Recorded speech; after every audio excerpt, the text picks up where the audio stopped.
With Assistive Touch, you can use your Apple Watch by performing hand gestures instead of touching the screen.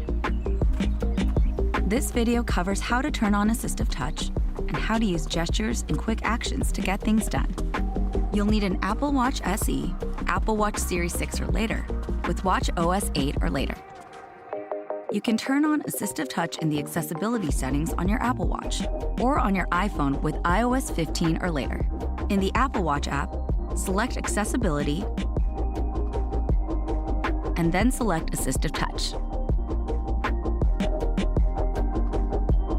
Turn on Assistive Touch, and then you can personalize it using the options below. You can increase the contrast, customize the menu, and more. Select hand gestures to see what each one does and customize them if you'd like. Here's what they do by default. You can pinch your pointer finger to your thumb to move to the next item on screen. Double pinch to go back one item. Quickly clench your fist to tap the selected item. And double clench to activate Assistive Touch and to open the action menu, which lets you perform complex actions like scrolling or pressing the digital crown. Now let's see how to use those gestures to navigate your Apple Watch. Raise your arm to wake your watch, and you'll see a blue ring around the screen to indicate that Assistive Touch is ready. Double clench your fist to activate it. You'll get haptic feedback, and the first item on your watch face is selected. Let's open Notification Center using the Action menu. Double clench to open the Action menu, and then you can pinch to move forward and double pinch to move back. To tap the System menu, clench your fist, and then clench again to tap Notification Center. Now you can double pinch to move through the list of notifications, and clench to tap Clear All. Your Apple Watch shows a prompt when you can take a quick action. To answer a call or stop a timer, just double clench your fist. I'm in the park. Come meet me. And that's how to use Assistive Touch. If your AirPods, AirPods Pro, or AirPods Max have gone missing, help is on the way with Find My. In the Devices tab in Find My, tap your AirPods. If you have first or second generation AirPods, there will be a Directions button. You can tap it to open Maps, and the last known location of your AirPods will appear on the map. If your third generation AirPods, AirPods Pro, or AirPods Max are outside of Bluetooth range, there will also be a Directions button. But if they're nearby and in Bluetooth range, there will be a Find button. Tap it to get help finding their location, whether they're in or out of their case. Start by moving your iPhone around your space a bit. Once your iPhone connects to your AirPods, Find My will let you know if you're getting closer or further away from them. If they are out of their case and you think each one might be somewhere different, you can tap left or right in the upper left corner to search for their location individually. Whether they're in their case or not, you can also tap the Play Sound button in the bottom right corner and follow a chime to their location. A notification will appear to let you know that a loud sound will play, which might be uncomfortable if someone is wearing them. Tap Play Sound to continue. Tap the X to go back once you found them. With AirPods Pro and third generation AirPods, you can turn on Lost Mode to get help recovering them if you still can't find them. Just swipe up on the handle and tap Activate under Mark as Lost.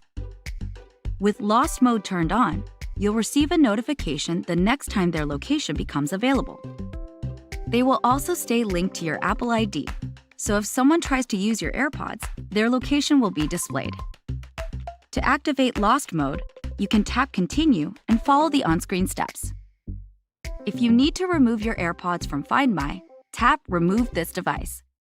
Once you do this, you won't be able to locate them using Find My, and you'll have to add them back to Find My if you eventually find them. And that's how Find My can help reunite you with your lost AirPods. With iPhone, you can add a second phone line and use both lines on a single iPhone. Let's take a look at how to set up Dual SIM.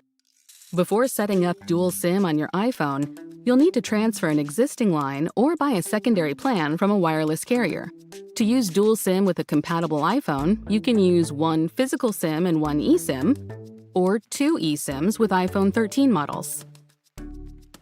Once you've activated your additional line with your carrier, you should receive a QR code or notification to guide you through the setup process.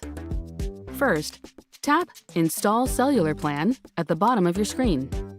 Next, you can label your phone lines so you know which is which. Tap Primary to label your original phone line. You can pick a suggested label like Personal, Business, or Travel, or create a custom label. We'll change this one to Personal. Then tap Done. Now, tap Secondary to label the new line you just added. We'll use this one for Business. Then tap Done. When you're finished, tap Continue. Next, select a default line. This is the line your iPhone will use by default when making calls and sending SMS messages. Now, tap Continue. Now, choose which lines you want to use with iMessage and FaceTime. You can select just one line or both lines. Then tap Continue. Now select which line you'd like to use for cellular data. Cellular data can only be used with one line at a time, and your other line will be voice only. If you want to use the internet while on a call on your voice-only line, turn on Allow Cellular Data Switching. Then tap Done.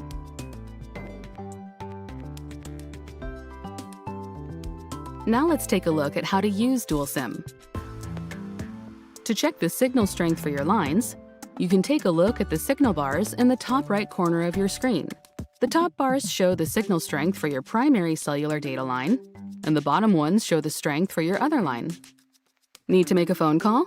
Open the phone app as usual and select a contact. If you haven't assigned a preferred line to the person you're calling, you'll use the line from your last communication with them to start new phone calls and messages. To assign a preferred line, tap the option next to Default under the contact's name, then select a line to always use, and tap Done. If you dial an unsaved number like a new restaurant, your iPhone will select your default line for the call. You can change the line you're using by tapping the gray bar with your default line at the top of your screen, and then selecting the line you'd like to use. And that's how you use two phone lines on just one iPhone. When you work at a small business, IT can be a big deal. At first, there were just a few of you, until one day, there were 50. And 50 people could mean 150 devices to manage. That's a small business with not so small IT demands. That's where we come in. Introducing Apple Business Essentials. It makes managing Apple devices as easy as using them. Oh, hi. We help with setup, onboarding, backup, security, support, repairs, updates. Whew. First, save time with setup. Well, that was fast. From there, onboarding is as easy as logging in. And you can back up using iCloud. Easy. Not to mention, there's built-in security, 24/7 support with AppleCare, and repairs when you need them. Plus, it's easy to get replacements and update devices. It's like having a big IT department without having a big IT department. So no matter how much the business grows, we're here to make it easy, every step of the way. Apple Business Essentials.